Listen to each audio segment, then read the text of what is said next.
गांव में एक छोटा सा लड़का था जिसका नाम अंकित था। अंकित पढ़ाई में बहुत होशियार था, लेकिन उसकी एक आदत थी, वह हमेशा अपने काम को टालता रहता था। वह सोचता, अभी बहुत समय है, बाद में कर लूंगा। धीरे धीरे यह आदत उसकी दिनचर्या का हिस्सा बन गई। अंकित का सपना था कि वह अपने स्कूल में टॉप करे, लेकिन उसकी यह आदत उसे आगे बढ़ने से रोक रही थी। परीक्षा पास थी, लेकिन वह सोचता रहा कि कल से पढ़ाई शुरू करूंगा। यही सोचते सोचते परीक्षा का समय आ गया और जब उसने पढ़ाई शुरू की तब तक बहुत देर हो चुकी थी। परीक्षा के बाद जब अंकित का रिजल्ट आया तो उसने देखा कि वह फेल हो गया है। यह उसके लिए एक बहुत बड़ा झटका था। उसके दोस्त जो समय का सही उपयोग करते थे, अच्छे अंकों से पास हो गए थे। अंकित को अपनी गलती का एहसास हुआ, लेकिन अब कुछ नहीं किया जा सकता था। अंकित के पिता ने उससे कहा, बेटा, समय किसी के लिए नहीं रुकता। जो इसे बर्बाद करता है वह खुद बर्बाद हो जाता है।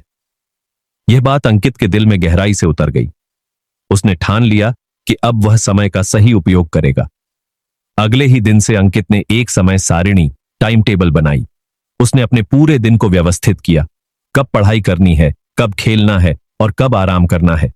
उसने एक नियम बनाया कि वह किसी भी काम को टालेगा नहीं, चाहे वह छोटा हो या बड़ा। धीरे धीरे उसकी आदत बदलने लगी।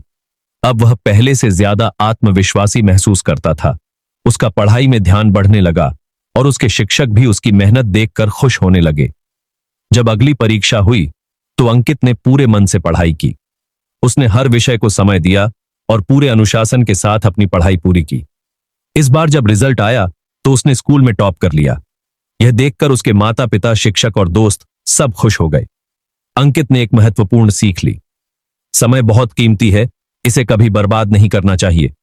जो समय का सही उपयोग करता है वही सफलता की ऊंचाइयों तक पहुंचता है।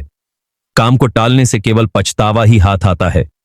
अनुशासन और सही योजना से हम अपने लक्ष्य को आसानी से प्राप्त कर सकते हैं। आप अपने समय का सही उपयोग कैसे करते हैं?